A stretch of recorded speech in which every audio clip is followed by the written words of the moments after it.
Smith, I think it's very telling that during your deposition, you could not articulate any evidence that President Trump instructed individuals to unlawfully enter the Capitol on January 6, 2021.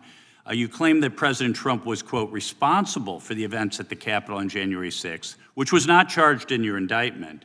How do you reconcile that with the position of the department in other GA6 related cases that President Trump wasn't responsible for the events at the Capitol that day? I'm not aware of the department taking a position that Donald Trump was not responsible. I think my recollection is the position that the department took in other cases is other defendants weren't not responsible themselves because of Donald Trump, that blaming him wasn't going to be a valid defense in their case. That's my recollection. So on January 6, 2021, President Trump tweeted, quote, please support our Capitol Police and law enforcement. They are truly on the side of the country. Stay peaceful, exclamation point. This seems to show clearly that Trump urged his supporters at the Capitol to remain peaceful. Is that not right? It's incorrect. First off, that... He didn't send that tweet? He sent that tweet, but he sent that tweet only after being harangued by people to send something to stop the violence at the Capitol. Okay, let's get the timeline straight then. At 1:55 p.m., there was a breach of the bike racks at the northeast perimeter. At 2:13, there were protesters breaching the Capitol, breaking into the Northwest Senate window and opening the doors. At 2:38, President Trump tweeted what I just quoted. That's 25 minutes between the Capitol building breach.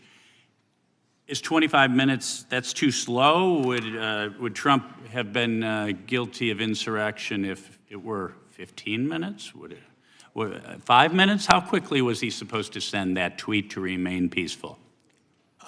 My recollection, as set forth in the indictment, is the timeline of when the attack of the Capitol happened, including the tweet that endangered Vice President Mike Pence's life, was different than what you stated. So that tweet was after, of course, the riot had started.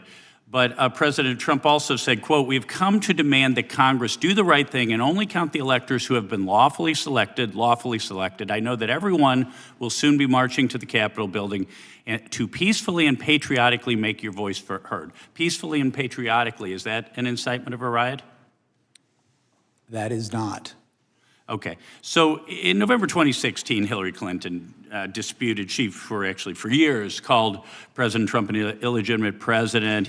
He knows he stole the election as recently as September 2019. Had there been a riot around the 2016 presidential election, would Hillary Clinton be guilty of inciting insurrection?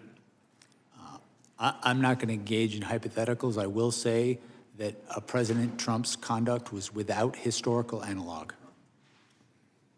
Thank you, Mr. Chairman.